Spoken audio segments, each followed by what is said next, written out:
अस्सलाम वालेकुम। उम्मीद है कि आप सब खैरियत से हैं और इस रमज़ान महीने में बेइंतहा इबादतें शुरू है, अल्लाह से दुआएं शुरू है। पहला आशरा जो रहमत का था वो पूरा हुआ, मग़फ़िरत का आशरा शुरू हुआ है। मैं ये वीडियो ख़ास तौर से उन नए साथियों के लिए डाल रहा हूँ जो अभी अभी अपने व्हाट्सएप ग्रुप पर जुड़े हैं।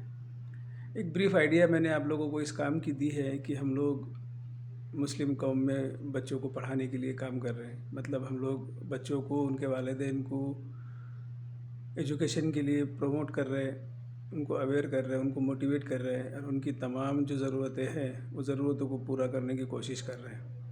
क्योंकि यहाँ पर हम ये बहुत अच्छे से जानते हैं कि आज हमारा कौम का जो अलमिया है, जो हमारी पसमानदगी है, जो हमारी जो दुश्वारी है, उसकी वाहिद वजह सिर्फ़ इतनी है कि हम लोग एजुकेशन से बहुत दूर हैं। तमाम गवर्नमेंट की रिपोर्ट्स और जो हम अपने आँखों से जो हमारा आसपास का जो माहौल देखते हैं, उस पर से हमको, जो पढ़े लिखे लोग हैं, जो शऊरमंद लोग हैं, उनको इसका अंदाज़ा आ जाता कि हमारी जो हालत ख़राब है उसकी वाहिद वजह सिर्फ हमारी एजुकेशन से दूरी है।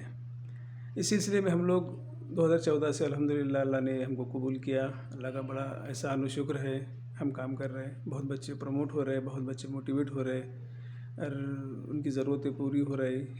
मैंने बताया कि कुछ 60 के करीब बच्चे जो है वो हमारे यहाँ से गवर्नमेंट जॉब में लगे। There are number of students who are preparing for UPSC. There are number of students who are preparing for MPSC. There are more than 100 students who are being preparing for MPSC right now here.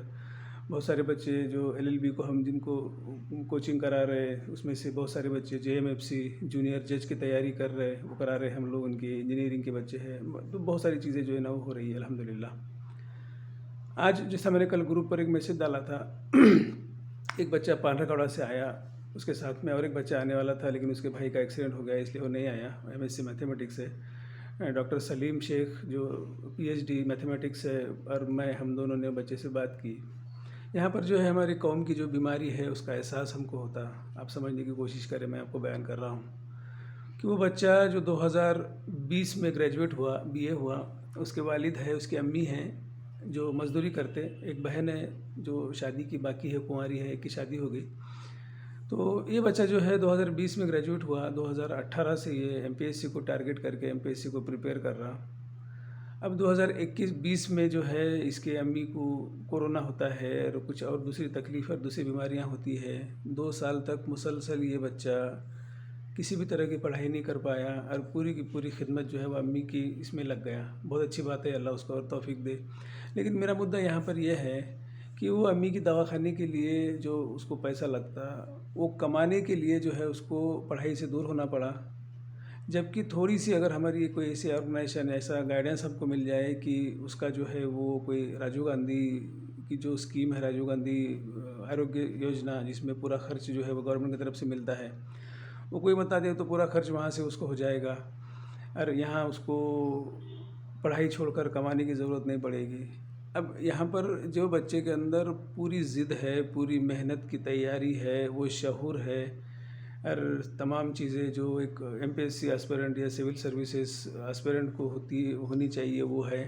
लेकिन महज जो थोड़ा सा जो misconception है, थोड़ा सा miss guidance है, उसकी वजह से वो बच्चा पूरा स्किप हो जाता, 2 साल बच्चा बाहर हो जाता। ये असल लॉस है कम्युनिटी का। अब एक बच्चा जो 2 साल से जो है वो बाहर है, जो 2 साल पहले से प्रिपेयर कर रहा था, अगर ये 2 साल अगर सही सिमत में उसको अगर प्रमोशन मिल जाता, सही सिमत में उसको अगर गाइडेंस मिल जाता, हो सकता है कि 2021 और 2022 में वो बच्चा MPSC को क्वालिफाई कर लेता। वो शहर से, वो देहात से अगर एक बच्चा MPSC को अगर क्वालिफाई कर लेता, वो पीछे आने वाले जो है वो हज़ारों बच्चों को प्रमोट करता।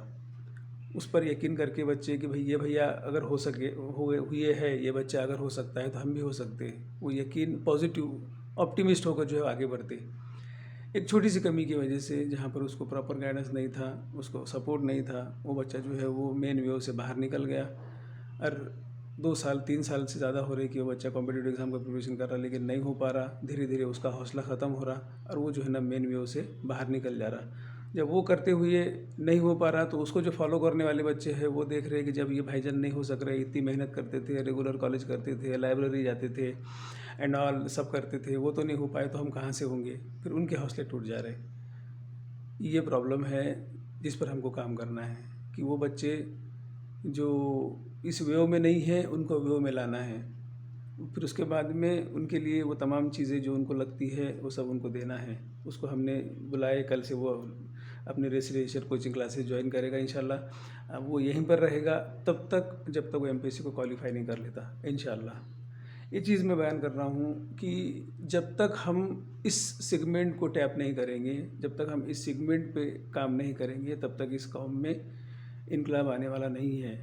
हम कब तक ये मायूसी और ये बेहिसी की ज़िंदगी जिएंगे? हम कब तक न्यूज़ में ये देख देख कर कि यहाँ पर जुल्म हो रहा, वहाँ पर जुल्म हो रहा, अजान पर बवाल हो रहा, हिजाब पर बवाल हो रहा, ये हम सिर्फ अपने घरों में बैठ कर देखेंगे, अपना हिस्सा हम नहीं लगाएंगे। याद रखिए कि कुरान की 6666 आयतों में से जामे तरीन आयतें यही है जो सिफत बयान कर रहे हैं कि वो कौन है जो मग़फ़िरत पाएंगे, वो कौन है जो निजात पाएंगे और जन्नत में जाएंगे। वो जो नमाज़ पढ़ेंगे, ज़कात देंगे, खर्च करेंगे अपने माल में से मिस्किनों पर, गरीबों पर, अल्लाह की राह में।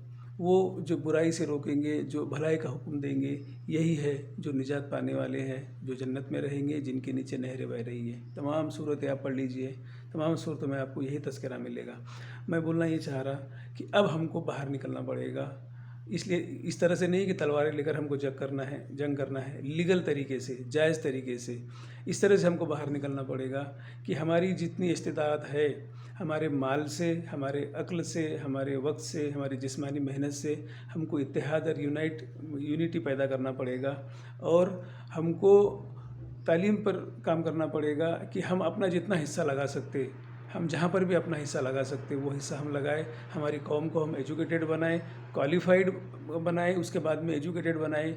जब हमारे कौम में तमाम लोगों का शऊर आएगा, हम जो है दुनियावी शऊर में आएंगे, तब जो है हम इस्लाम को बहुत अच्छे से समझ पाएंगे। जो हमारा फ़र्ज़ मनसबी है कि हमको इस दीन को यहाँ पर नाफिज़ करना है, वो दीन इस तरह से कि हमको वो फाइनेंशियल सिस्टम इस समाज को देना है जहाँ पर गरीबी नाम की कोई चीज़ नहीं रहेगी।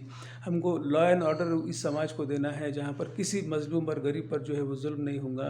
हमको वो गवर्नेंस यहाँ पर देना है जहाँ पर वाकई में जो काबिल लोग हैं वो गवर्नेंस में रहेंगे। यही इस्लामी दीन है। इसके लिए हमको अपने कौम को एजुकेटेड करना पड़ेगा।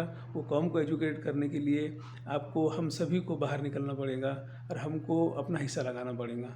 तो मेरी आजिज़ाना आप लोगों से गुजारिश है कि आप लोग माली ताउन करिए जितना ज़्यादा से ज़्यादा आप कर सकते।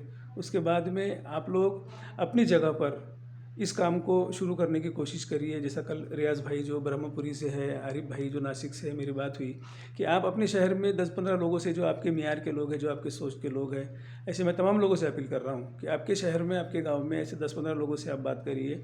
ज़रूरत पड़ती है तो मुझसे बात कराइए, हमारी टीम के बाकी लोगों से बात कराइए, वो समझ लेंगे।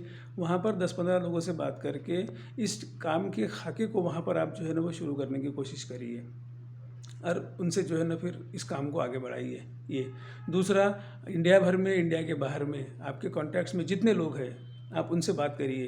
अगर ये काम आपको अच्छा लग रहा है, अगर आपको लग रहा है कि ये काम से एक इनकलाब बर्पा हो सकता आने वाले 10 साल में, आने वाले 15 साल में, आने वाले 20 साल में, तो आप उन लोगों से बात करिए, उनको प्रमोट करिए, उनको प्रोवोक करिए, उनसे गुजारिश करिए कि वो इस काम से जुड़े इस तरह से कि वो अपना पैसा इसमें ताउन करे, अपनी अक्ल इसमें ताउन करे और अपने जिस्म से वो जितनी मेहनत कर सकते हैं, लोगों से मुलाकात करना, जाना, समझाना, वो करिए। सब मिलकर हम करेंगे इंशाल्लाह तो मुमकिन है कि हम एक इनकलाब को बर्पा करने के ज़रिए बने। अगर अल्लाह ने हमको इस इनकलाब को बर्पा करने के लिए कबूल कर लिया, यही हमारी दुनिया की और यही हमारी आखिरत की कामयाबी होगी। कुरान ये बोल रहा कि क़यामत से पहले इस दुनिया में हर कोने में, हर खित्ते में, गरीब में, अमीर में, महल में और गारे और घास के घर में इस्लाम जो है वो नाफिस होकर रहेगा। लेकिन अब ये उनकी किस्मत है जो इसका ज़रिया बनेंगे। तो हमको जो है वो ज़रिया अपने किस्मत में जो है वो खींच कर लाना है और हमको इस तरह से आगे बढ़ाना है। याद रखिए, सब्र से काम करिए, इत्मीनान से काम करिए। इनकलाबी काम जो है वो एकाएक नाफिस नहीं होता, एकाएक गालिब नहीं होता। हमको हमारे नबी सल्लल्लाहु अलैहि वसल्लम की सुन्नत से लेना है कि 13 साल की आपकी मक्के की दावत है, 13 साल की आपकी मक्के की ज़िंदगी है जहाँ पर सिर्फ 150 पौने 200 लोगों ने इस्लाम को कबूल करे। लेकिन आप कंसिस्टेंसी के साथ में करते रहे, मिशन पर कायम रहे, जो अल्लाह के हुकूक थे वो पूरे के पूरे जो है ना आप इम्प्लीमेंट करते गए। तो 13 साल तक आप जब जमे रहे, अल्लाह ने हिजरत का हुक्म दिया, मदीने में गए। सिर्फ आने वाले अगले 10 साल में पूरे दुनिया में इस्लाम नाफिज हुआ। हमको कंसिस्टेंसी के साथ में करना है। मैं अक्सर बोलता हूँ कि मदीने की सल्तनत अगर चाहिए तो 13 साल मक्के में काम करना सीखो, कंसिस्टेंसी के साथ, पूरी डेप्थ के साथ, पूरी जिगर और मेहनत के साथ में। तो आप तमाम से मेरी गुजारिश है कि आप इस काम की अहमियत को समझें, इस काम को आगे बढ़ाएं और अपना जो है वो दिल खोल के जो है वो ताउन करिए।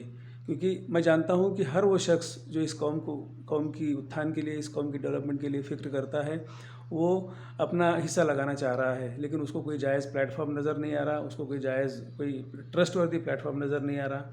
हम उम्मीद कर रहे हैं, चूँकि आप जो है वो 2-3 साल, 4-5 साल से इस प्लेटफॉर्म पर जुड़े हुए हैं, तो आपको इस पर यकीन आया है। अगर यकीन आया है तो आप आगे बढ़िए और जो है ना इस काम में अपना हिस्सा बढ़ाइए। उम्मीद करता हूँ कि मेरी बात आप तक पहुँची और आप इसको आगे पहुँचाएंगे। ज़रूरत पड़ती है तो आप इस काम को और आगे बढ़ाइए। मेरा नंबर मैं आपको शेयर कर रहा हूँ, जिन लोगों को मालूम नहीं है वो नंबर मेरा नोट कर लीजिए, 9422946333। I repeat, 9422946333। उम्मीद करता हूँ कि आप बख़ैर हैं। अल्लाह आपकी तमाम इबादतों को कबूल करे और आपकी तमाम जो जायज़ ख्वाहिश और जायज़ दुआएं हैं उसको कबूल करे। आमीन या रब्बल आलमीन। अस्सलामु अलैकुम व रहमतुल्लाहि व बरकातुहू।